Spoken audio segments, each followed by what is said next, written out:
Admit at all mentioned a new project yet? Not exactly.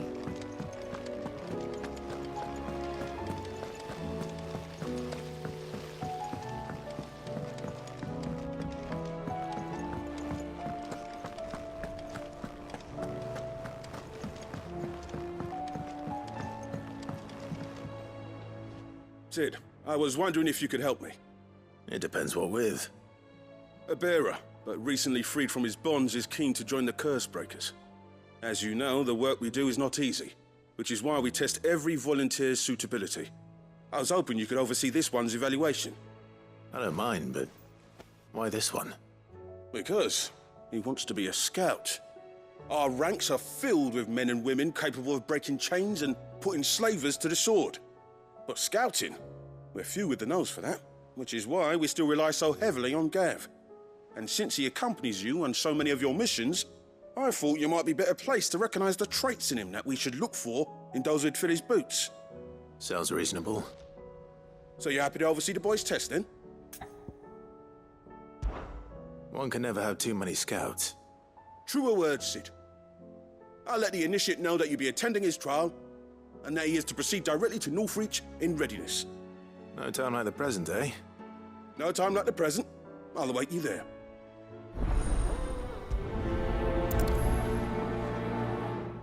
Northreach. I don't suppose they could have chosen somewhere closer.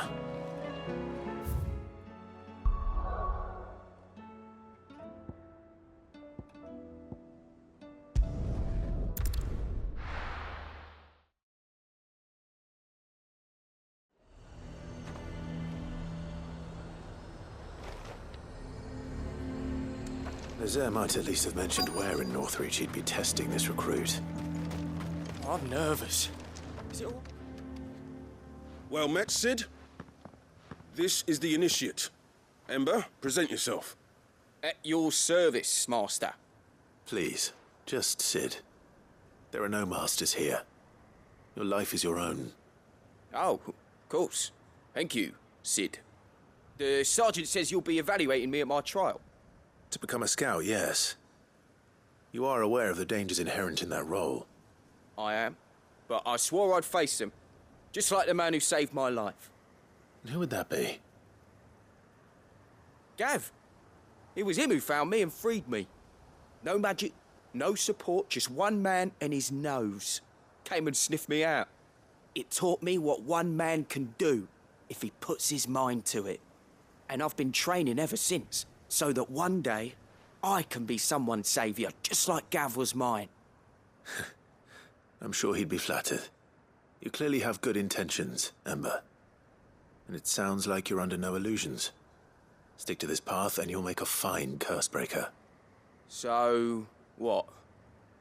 Have I passed? You haven't even started yet. Now listen.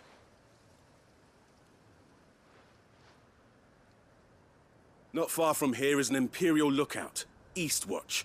The guards there record all their sightings in a logbook. You are to find it and bring it here. And bring it here, right. Anything else?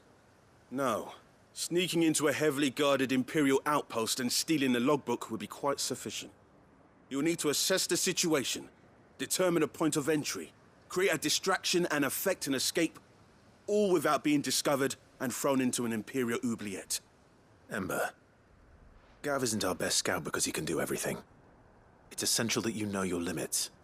Know my limits, right. I won't let you down.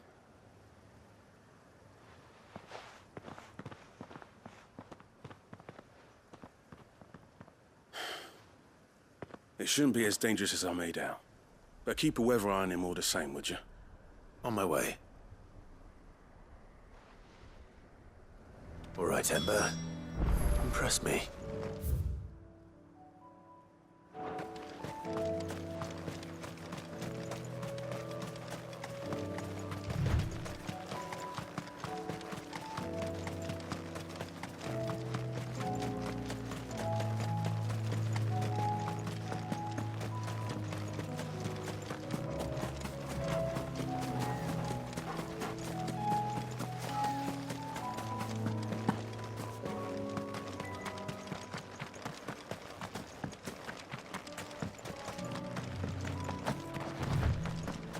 These are clean kills. Perhaps young Ember really is ready. Or maybe not.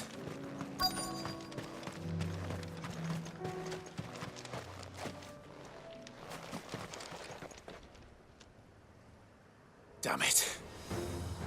Ember, draw your sword!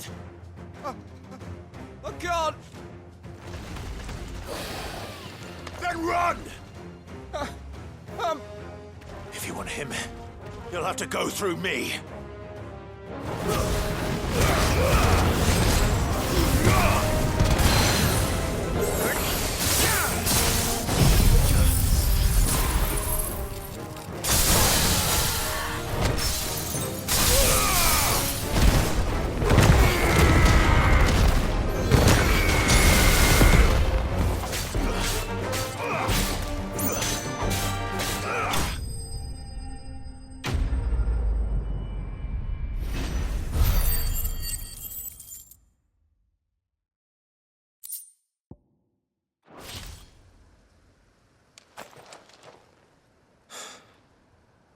Ember, are you...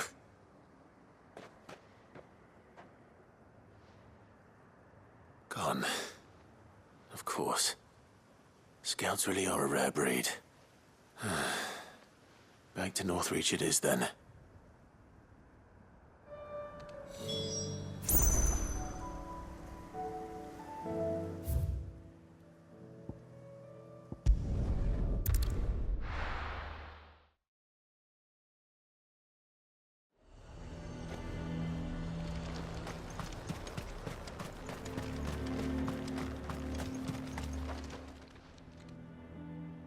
I didn't expect you back so soon. Where is Ember? How did he fare? I thought I'd find him with you. He must have fled. I followed him to Eastwatch, where I found him being set upon by a wild Avis. He was just standing there.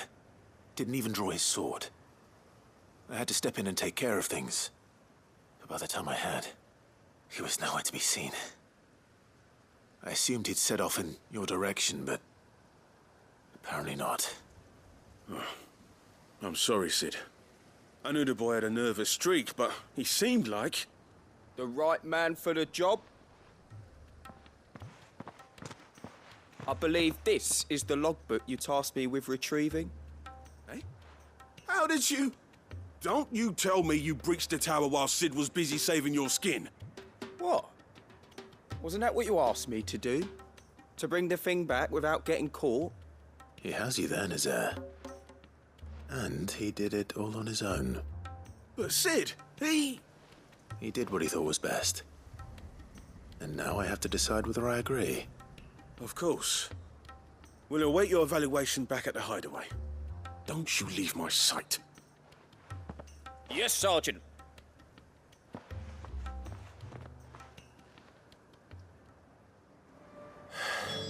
This won't be an easy decision.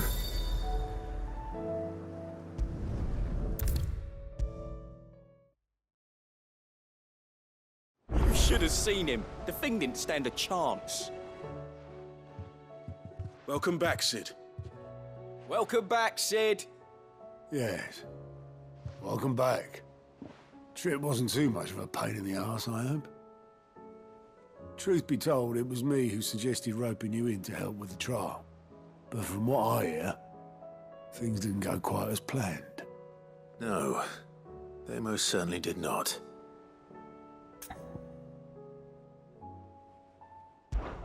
Ember lost his nerve in the face of a beast of prey, but he didn't lose heart.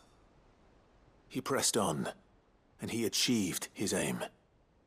And is that not what we ask of our scouts? Indeed it is. Thank you for your honest appraisal, Sid. The fact remains, however, that Ember will not always have a battle-hardened warrior on hand to pluck him from the jaws of peril. All I have gleaned from this trial is that without someone watching his back, Ember is little more than a liability. Wait, Sergeant. Ember still has much to learn, it's true. And this time he was found wanting. But I'd say he's due a second chance, nonetheless. After all, he did do as you asked. With a bit of hard work, any hand can be made to hold a blade.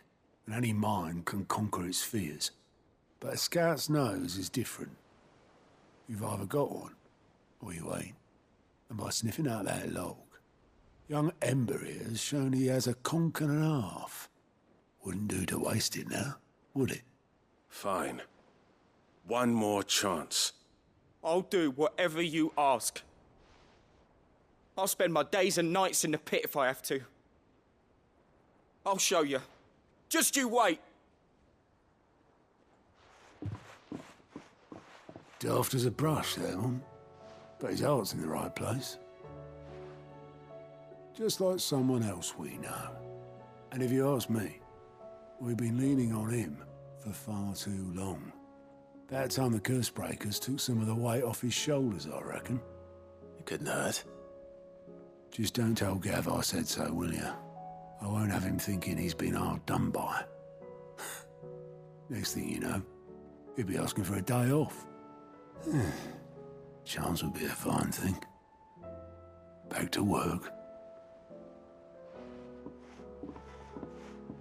Forgive me, Sid. This did not play out as I expected. Things rarely do these days. But that's why we need men like Ember more than ever. Men who can make the best out of a bad situation. Remember that. I will, Sid. Thank you.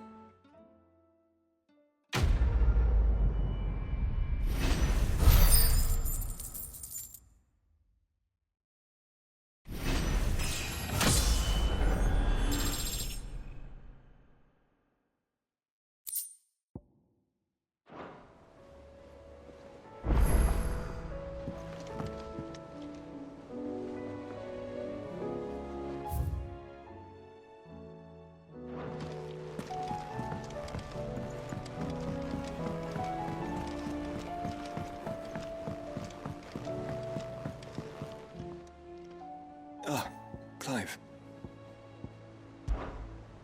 Joshua, what's wrong? And don't say nothing. It's... not nothing. I've received word from Cyril. The Undying have found Father's will, or something akin to it. His will? How and where?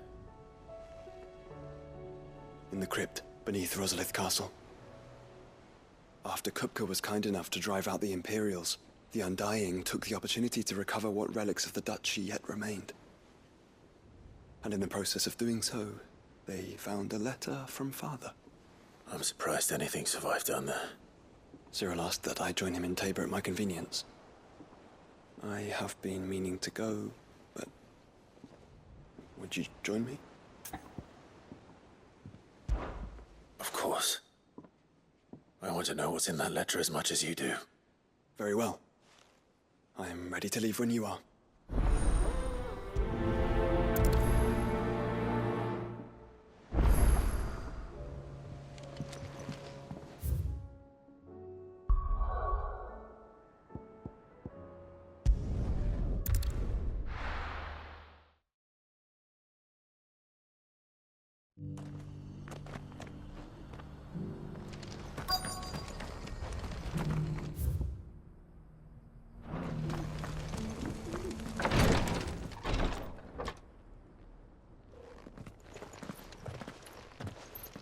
Your Grace, my lord, I trust your journey was not overly onerous.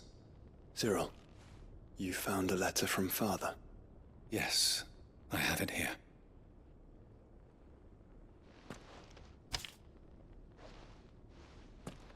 If you would do us the honor, my lord.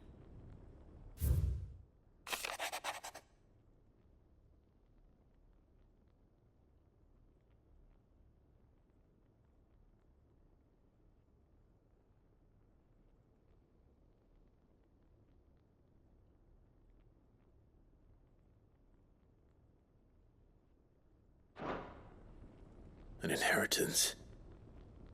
It would seem the late Archduke penned this missive shortly before his passing.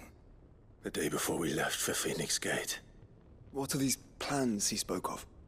His plans for the Duchy, Your Grace. Your father entrusted them to my predecessor, the former bearer of the Burning Quill, who entrusted them in turn to me. The complete emancipation of bearers is their stated aim. But your father's dream did not end there. His Grace also spoke of building hospices to care for those stricken by the curse, and the founding of a new university to further the development of non-magical technologies. With the blight spreading ever more widely across the Twins, Archduke Elwyn saw this as the only means of securing Rosaria's survival. He wished to see men and bearers treated as equals. To see centuries of common wisdom overturned. Small wonder he did not think it achievable within his lifetime. But he thought it achievable nonetheless. Had he not, he would never have written this message. Nor would he have entrusted his vision to his most faithful aides, those who would have stood with you, shielded you from the machinations of the less benevolent personages at court. It's a pity only they are still with us. 'Tis true that those most loyal to your father were the first to suffer the Duchess's wrath. But one at least remains, and she has come bearing gifts. What do you mean? Mayhap it is better that she explain, my lord. After all, the duties entrusted to me by my predecessor extended only to recovering His Grace's will and arranging a meeting with the one who might execute it, or a part of it at least. And where is this woman? She awaits you in the archive, Your Grace. Thank you, Cyril. Shall we then?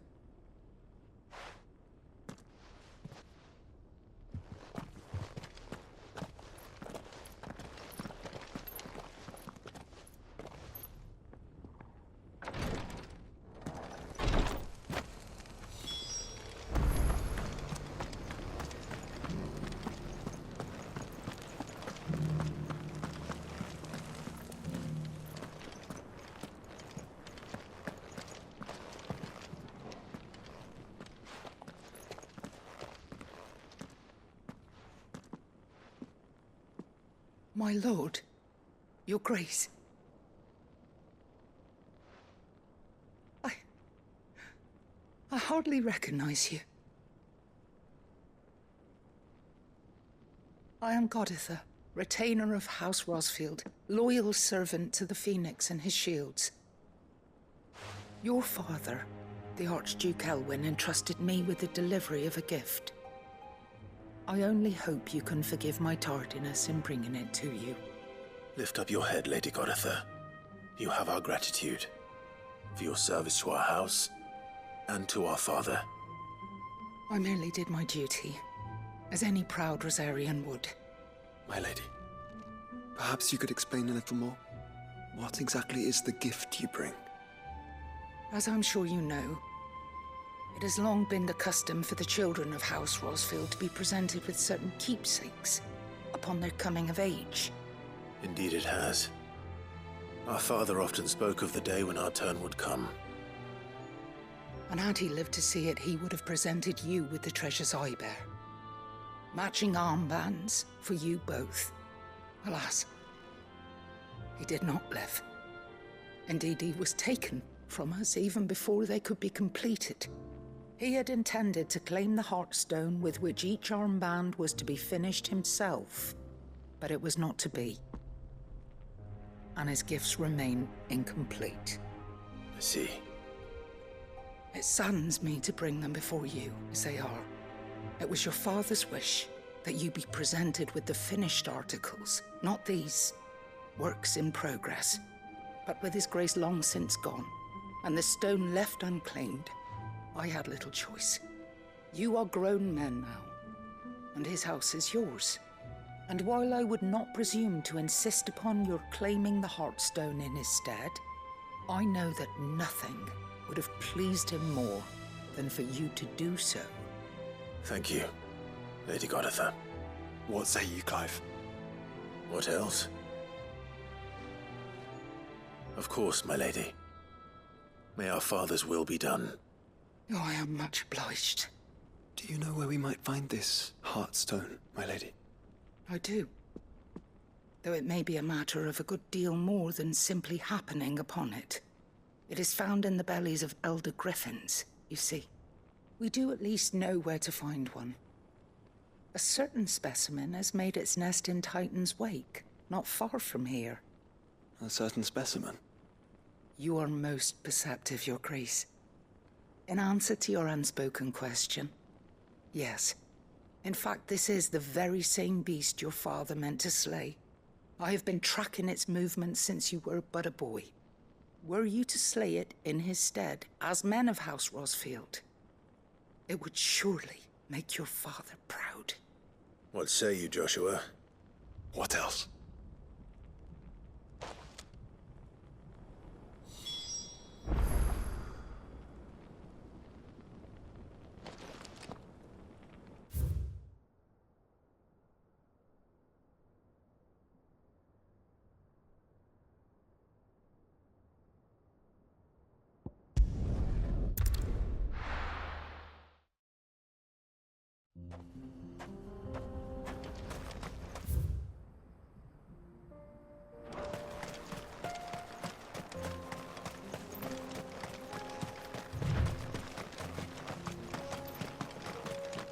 Eyes peeled, Joshua.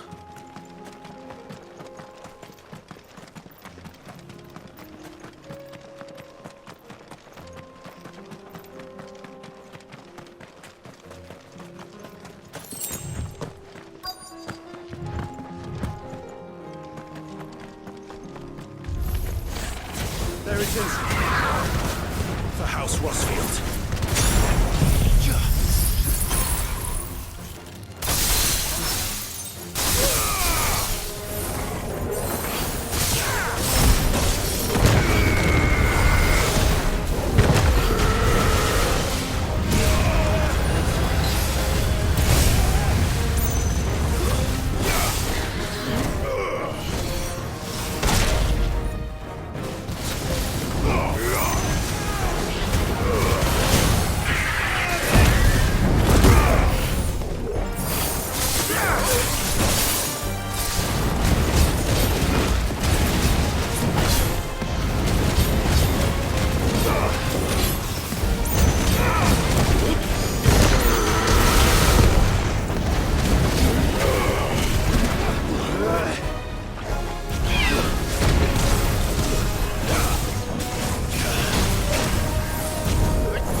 Finished.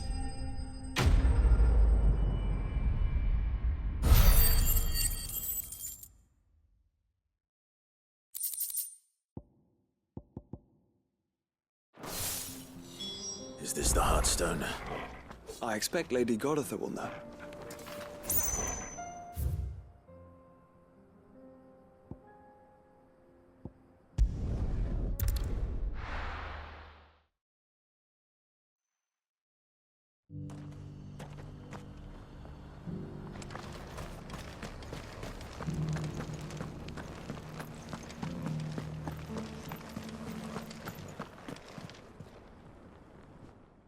Thank the Founder you were safe. The Griffin is slain then? And the Heartstone claimed.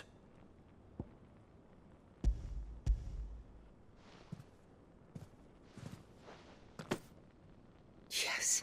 This radiant luster, like frozen flame. It is just as your father described it. Thank you, my lord. Your Grace. Your father would be so proud. Lady Goditha, the lapidary is ready. Thank you, Cyril.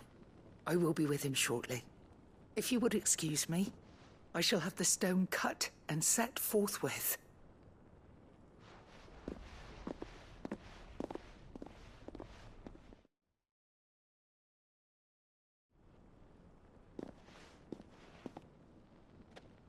The armbands are complete. Pray, take them. They are yours, after all. Heartstone is harder and more enduring than garnet, or even ruby. It symbolizes unwavering will and devotion. And the graven vines encircling the stone represent the unbreakable bonds between you. It's a message. Father knew we had enemies both inside and outside the duchy. Enemies who would thwart his vision. Only with unwavering devotion would it ever be realized. And only if we stood together, as Phoenix and Shield, as brothers in arms. Only then might those enemies be overcome. Indeed. His Grace knew the enormity of the task he would entrust to you, his heirs. But this was more than just a message. It was a promise. That he would always be with you. Thank you, Lady Goditha, for remaining the steadfast custodian of our father's will. Forgive me, my lady, but there is something I don't quite understand. The Undying told me that after Father died, Mother claimed all of the ducal treasures for her own. Even if the armbands were incomplete, she would surely not have overlooked them. So, how were you able to keep them from her? Because I was the keeper of the vault. Though I was but a lowly servant, your father spoke to me of his intentions for the bands, of the deep love he had for both of you, and his hopes for your future. In the days before the disaster at Phoenix Gate, I discovered that the Duchess had ordered her jewelry be sent away from the castle. It was then that I knew she meant to betray us. I tried to warn your father, but it was too late. When word of the fire reached Rosalith, I knew my time was short. So I took up the armbands and I fled into the night. And thank the Founder you did. Yet my duty to your father was incomplete. Not knowing what else to do, I followed the Griffin, thinking I might claim the Heartstone on its passing. And so my pursuit continued, until Lord Cyril appeared before me. He informed me that His Grace's will had been recovered, and that his sons were alive and well. Lady Goditha, on behalf of my father and all the people of Rosaria, I thank you for your loyal service. As do I. Thank you, my lord. Your Grace, for coming back to us, for giving my service meaning.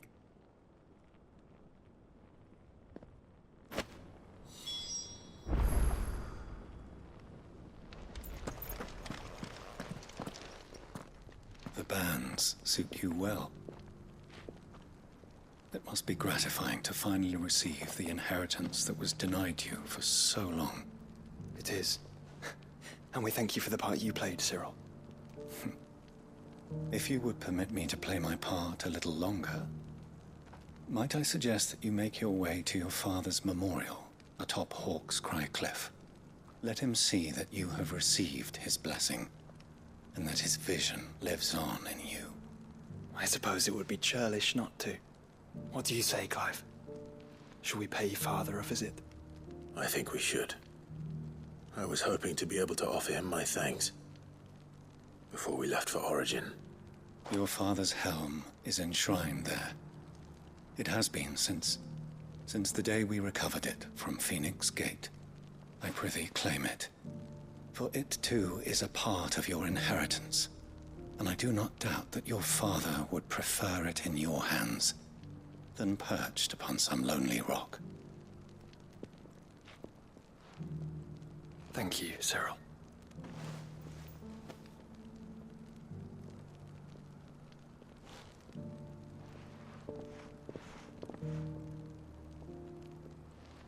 Come on, Clive. He's waiting.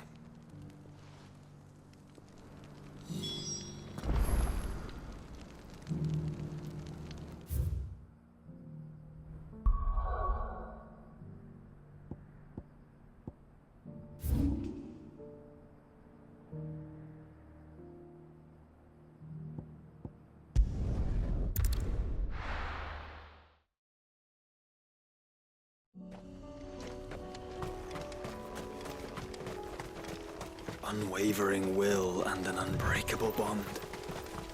Do you really think we're strong enough? To save the world? Of course. To have overcome Father's political enemies? That I'm less certain. Especially knowing what we know now. Perhaps these bands would have helped. Knowing he was with us would have made all the difference.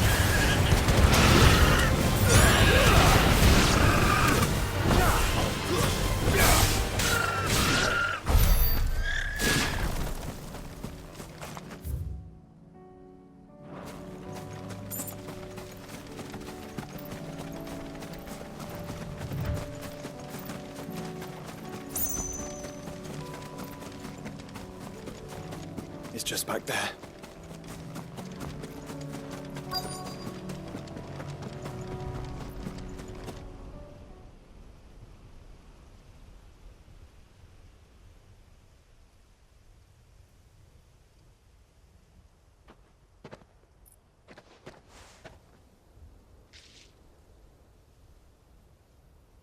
Father always fought for what he believed was right. It wasn't until that night at Phoenix Gate that I realized I had never fought for anything. I always had someone else to do the fighting for me.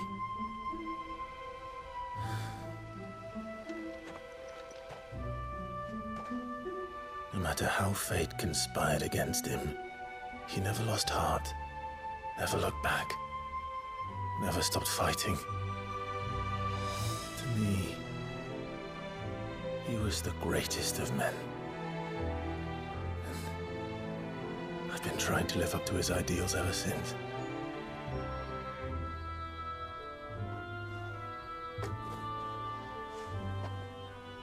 We all have, Clive.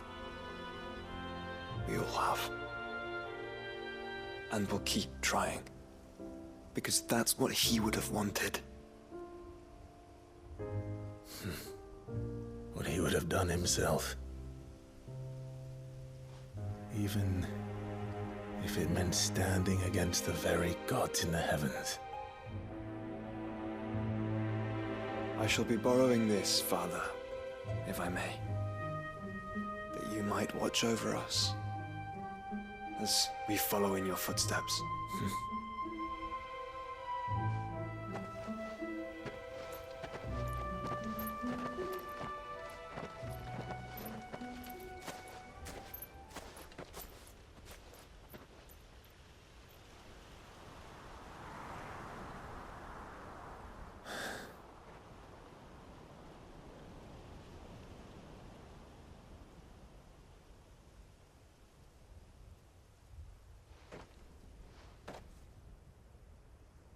We won't lay you down.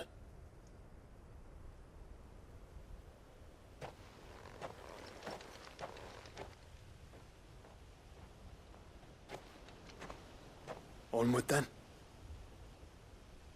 Onward. To the end. And to a new beginning.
Clive, my boy!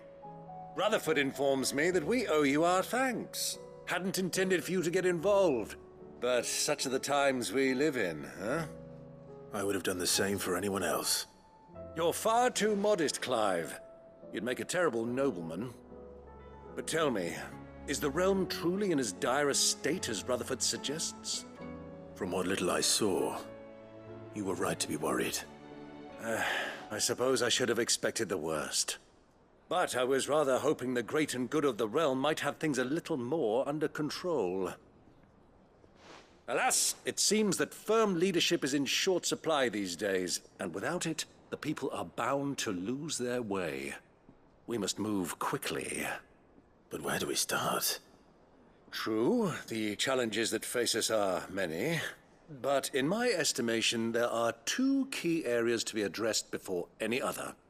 The realm's armies and her larders.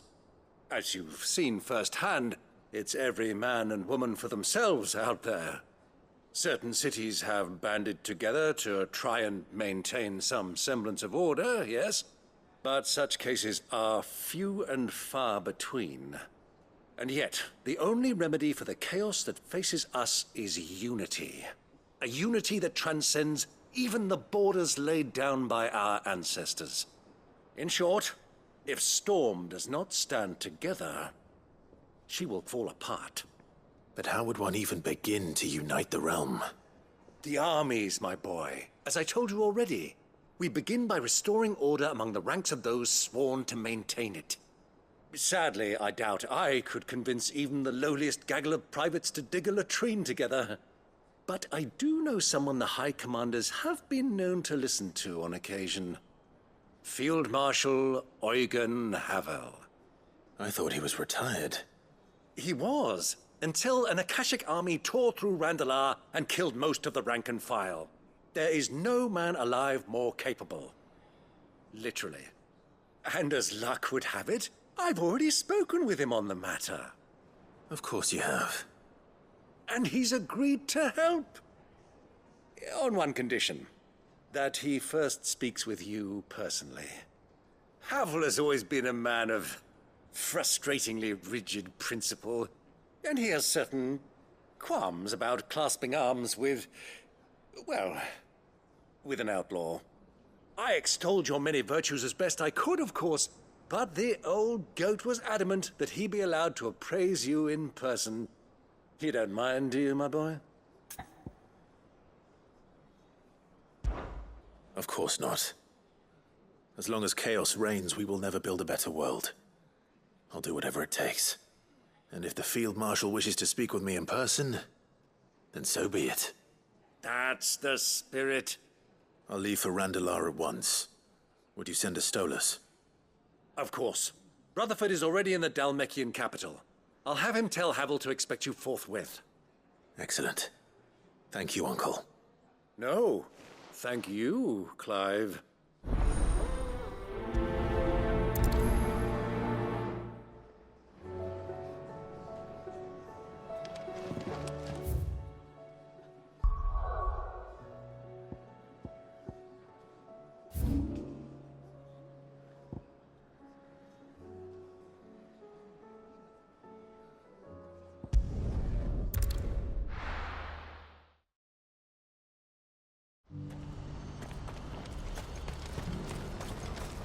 Do you see that too?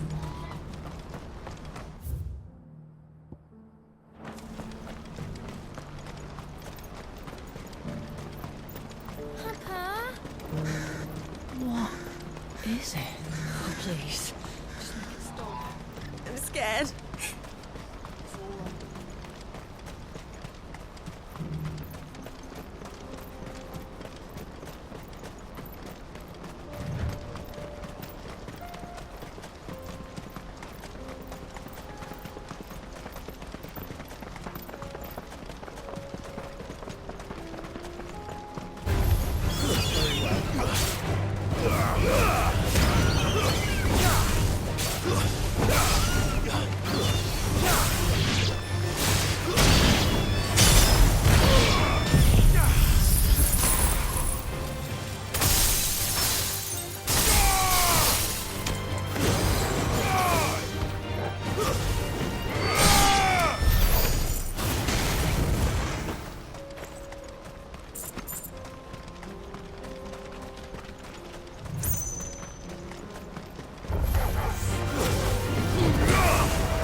be Rutherford, can it?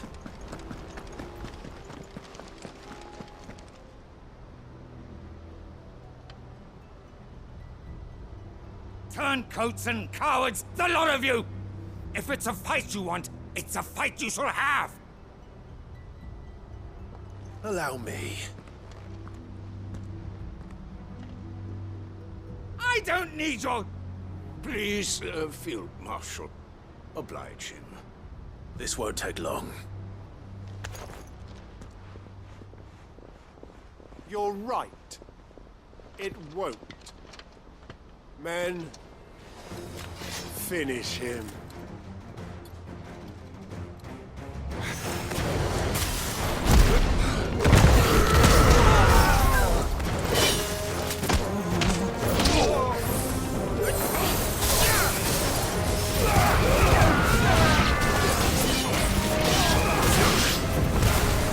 It's over.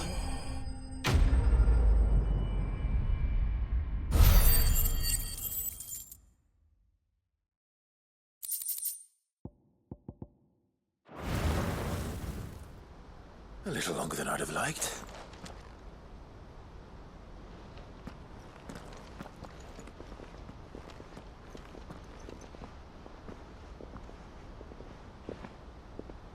Field Marshal Havel, I presume. Are either of you injured? No, my lord. You arrived just as our escort turned on us. Fucking traitors. I'd heard reports of soldiers in the outlying regions abandoning the oaths they swore. But I hadn't thought the corruption had reached so close to the heart of the Republic. It's a fucking disgrace. Your interfering old bastard of an uncle tried to warn me, of course. My lord Marquis. Or is Sid the Outlaw more to your liking?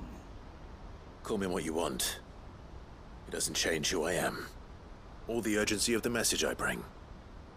My uncle has a plan to right the realm, and he needs your help to see it through. Before I agree to anything, I'd have you answer one question. What do you stand to gain from all this? I won't deny that I might benefit from further chaos. But I seek a new beginning for all of us. And while the choices I've made may not always have been the right ones, I know I made them for the right reasons. For so long, so many of us have been told how we could live, how we could die, when it should have been our decision all along. Now we have a chance to put things right. But in order to take it, we must stand together. Even if it be beside those with whom we don't see eye to eye.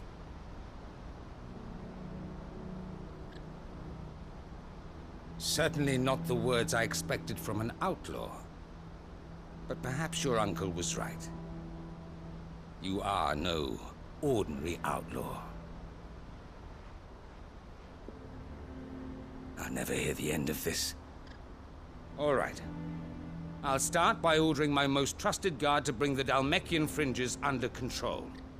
Next, I'll make contact with my counterparts in the Imperial Army and see if I can't convince them to try and restore order in their own territory. Thank you, Field Marshal. But they are not the only ones we will need to convince. What do you mean? I don't doubt that I can bully some sense into a few generals. But those they answer to require a different kind of persuasion. And when it comes to honeyed words, well, we will need an envoy. One who can court even the most stubborn of statesmen. You, perhaps. I'm flattered. But I'm no diplomat either. And I have other problems to attend to. What we need is a skilled arbitrator. And I may know just the person. Is that so? And would he happen to be an outlaw too? Of a different kind, perhaps. Well, beggars can't be choosers. I suppose we'll all have to find a little of the outlaw in ourselves if we're to make it through this. Very well. Send your man to me right away. I shall.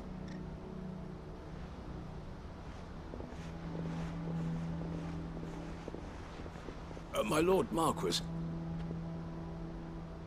Your Lord Uncle bade me escort the Field Marshal to his manor in Port Isolde. And I will see that my associate joins you there. Very good, my lord.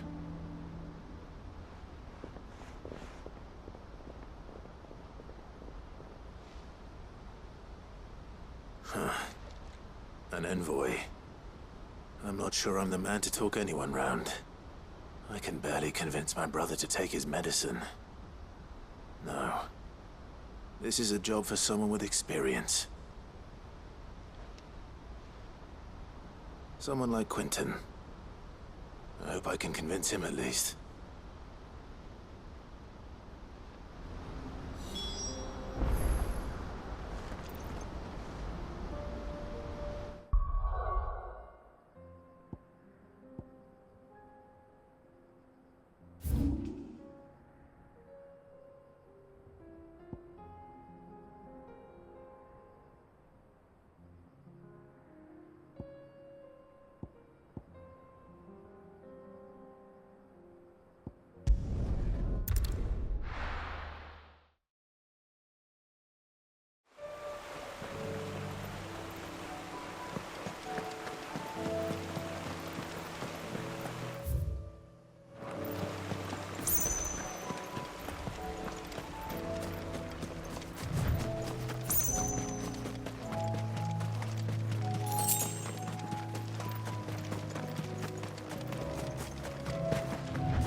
Quentin, I have a proposal for you. Do you now? Something tells me you'll be asking more of me than a cask of Gotand gold. Go on then. Propose.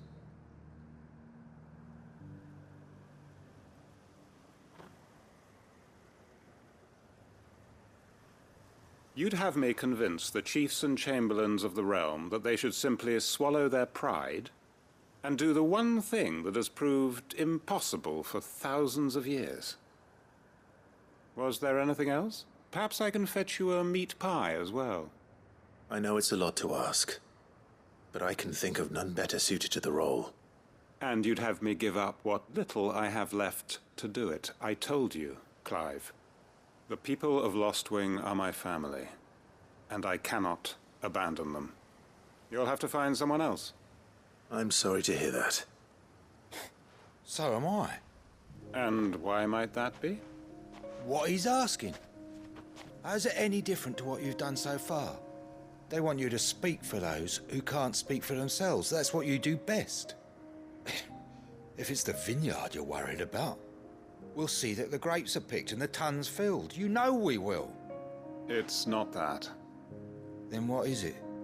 You said yourself we're family. Don't you trust us? You know that's not what I'm... Then what are you saying? That only we are worth saving? Why turn your back on everyone else? You convinced us we could build new lives for ourselves, and if you can do that, who's to say you couldn't convince the entire realm? A stirring argument. I fear that any rejoinder I make might fall somewhat flat by comparison. So you'll join us? Where do you need me? Field Marshal Havel will want to speak with you in person. He's currently in Port Isolde. I can arrange for a party of Cursebreakers to accompany you there. That would be very much appreciated. I hear the roads are far from safe these days. Hopefully not for long. My uncle will want to know that his plan is taking shape.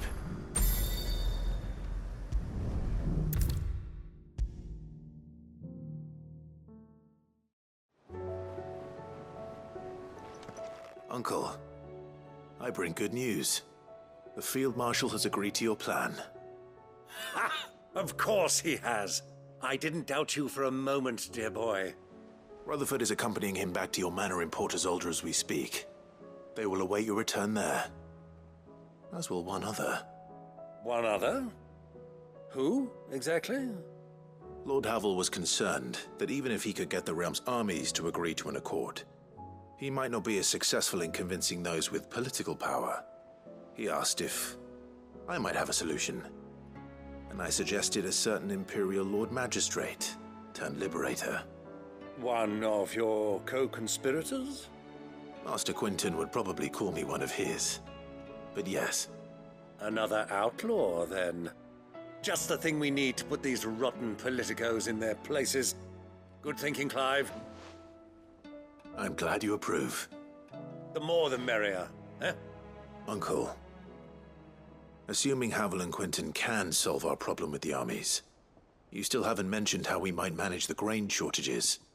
Oh, don't you worry, my boy. The 7 high houses will be seeing to that. They have all agreed to make the most generous of donations. Oh, of course, it did take a little persuasion, but luckily I had some unexpected help. From who? Why, you, my boy. Rumor has it that you rescued the Lady Ariane's head steward Rockford from a horde of bloodthirsty bandits. It was more of a handful. Well, the old battle axe was so pleased. She had a shipload of talents delivered to my private docks by the next new moon. And when the other houses saw the parsimonious old crone's purse strings finally loosen, they as good as tripped over themselves in the rush to follow suit. I'm happy to hear it. Now, I must be getting back to the manor. Join us there at your earliest convenience, would you? Of course, Uncle.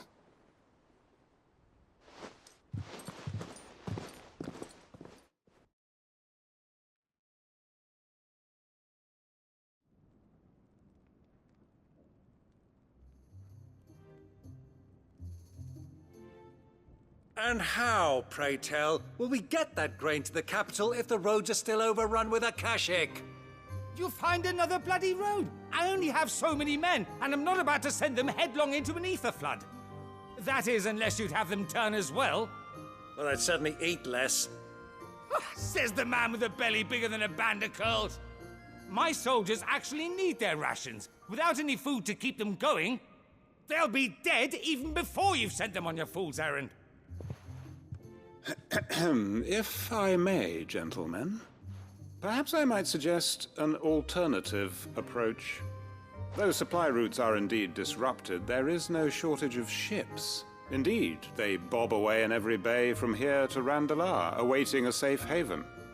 Allow them to make port and fill their bellies full of grain. And once those who crowd the cities are fed, ferry the displaced back to the countryside to work the fallow fields. But I'm sure that you wish to continue your discussion. Forgive the interruption. 2 such firm friends as yourselves need no help from the likes of me. Rutherford spoke fondly of the great bond between you. Us? Friends? I can't stand the man! Clive, I'm beginning to question the quality of the company you keep. And what kind of company were you expecting him to keep? The man's a criminal! Criminal? How dare you? You are not fit to breathe the same air as this fine, upstanding young gentleman. Upstanding? He calls himself Sid the Bloody Outlaw! Once more onto the breach.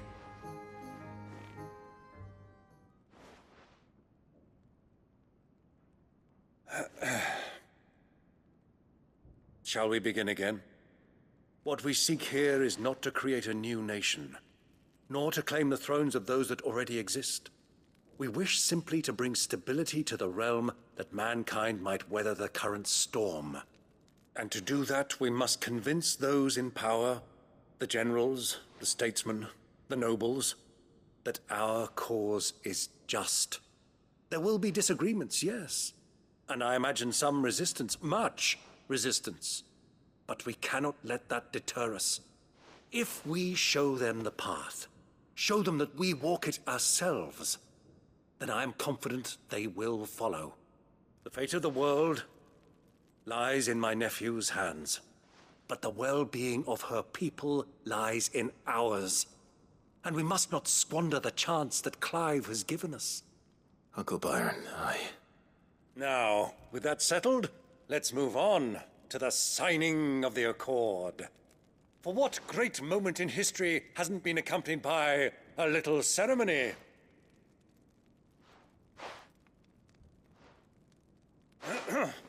Citizens of Valisthea, I present to you the Triunity. Rutherford, Mike Will.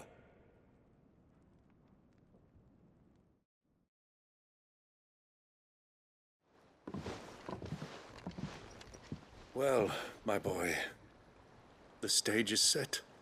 That it is. This is the role you were born for. Now I ask only that you trust in the talents of your supporting cast. We shall play our parts to the best of our abilities, that you might have the opportunity to shine. The realm needs its Sir Crandall. And there is no better Crandall than you, Clive. I want you to keep this signed accord as proof of our faith in you. I will. Thank you, Uncle.